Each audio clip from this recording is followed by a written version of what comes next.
اس سال بھارت کے 52,000 عازمین حج کے لیے خطرہ منڈلا رہا ہے۔ دراصل سعودی وزارت حج اور عمرہ نے مینا کے ان شریک زونز کو منسوخ کر دیا جسے پرائیویٹ ٹور آپریٹرز کو الاٹ کیا گیا تھا، جنہیں سرکاری طور پر کمبائنڈ حج گروپس آرگنائزرز کہا جاتا ہے۔ اس کی وجہ سے 52,000 سے زیادہ بھارتی عازمین حج کے مقدس سفر پر الجھن پیدا ہو گئی ہے۔ ٹائمز اور انڈیا کی رپورٹ کے مطابق مینا میں خیموں کا شہر بھی کہا جاتا ہے، جو مکے کے قریب واقع ہے، جہاں عازمین حج مناسک کے ایک حصے کے طور پر 4 دن قیام کرتے ہیں۔ سعودی حکام نے زون 1 اور 2 کو منسوخ کر دیا ہے اور زون 3، 4 اور 5 کے لیے ادائیگیوں کی کارروائی بھی روک دی ہے۔ زون 1 اور 2 کی منسوخی اور باقی 3 زونز کے لیے ادائیگی پر روک سے 52,000 بھارتی عازمین متاثر ہوں گے۔ بھارت کے 26 کمبائنڈ حج گروپس آرگنائزرز میں 52,000 عازمین کی گنجائش تھی۔ سعودی وزارت کے تازہ فیصلے سے 52,000 بھارتی عازمین کے سفر مقدس پر سوالیہ نشان لگ گیا ہے۔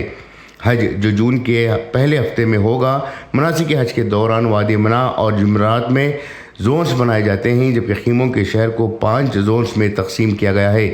پرائیویٹ ٹور آپریٹرز نے کہا کہ سعودی وزارت حج و عمرہ کی طرف سے فراہم کردہ ایک پلیٹ فارم نسخ جو عازمین کو بہت سی خدمات فراہم کرتا ہے، اس پر زونز ایکٹیویشن کا آپشن نہیں ہے۔ اس کا مطلب یہ بھی ہو سکتا ہے کہ PTO استعمال کرنے والے عازمین کے لیے اس سال حج منسوخ کیا جا سکتا ہے۔ بھارت کی 1,75,00,000 حج کوٹے میں سے 50,250 عازمین حج کمیٹی آف انڈیا کے ذریعے ایک شیڈول کے مطابق روانہ ہوں گے۔ ٹور آپریٹرز نے کہا کہ اقلیتی امور کے وزیر کرن رجو نے بھارتی عازمین کے لیے اچھے زونز کو ریزرو کیا تھا، لیکن سعودی حکام کی جانب سے زون 1 اور 2 کو منسوخ کرنے کے بعد ان کی کوششیں ناکام ہوتی دکھائی دیتی ہیں۔ ایک ٹور آپریٹر نے کہا کہ رجو نے بہت کوشش کی اور ہمارے لیے اب تک کے بہترین زونز حاصل کیے، لیکن اب اگر زون کو بحال نہیں کیا گیا تو منصوبہ ناکام ہو جائے گا۔ وزارت اقلیتی امور کے ایک سینئر افسر نے بتایا کہ سعودی حکام کو ادائیگی میں تاخیر کی وجہ سے سعودی حکام نے زون 1 اور 2 کو منسوخ کر دیا، اگرچہ کمبائنڈ حج گروپ آرگنائزر نے دعویٰ کیا کہ ادائیگیوں میں تاخیر ہوئی کیونکہ نسخ سے منسلک انٹرنیشنل بینک اکاؤنٹ نمبر فعال نہیں تھا۔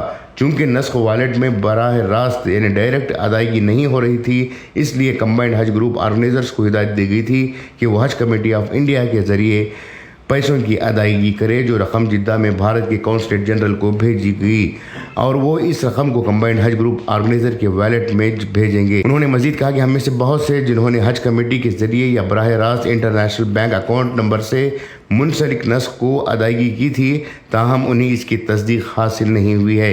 اگر انٹرنیشنل بینک اکاؤنٹ نمبر کو بروقت ایکٹیویٹ کر دیا جاتا تو موجودہ گڑبڑ سے بچا جا سکتا تھا۔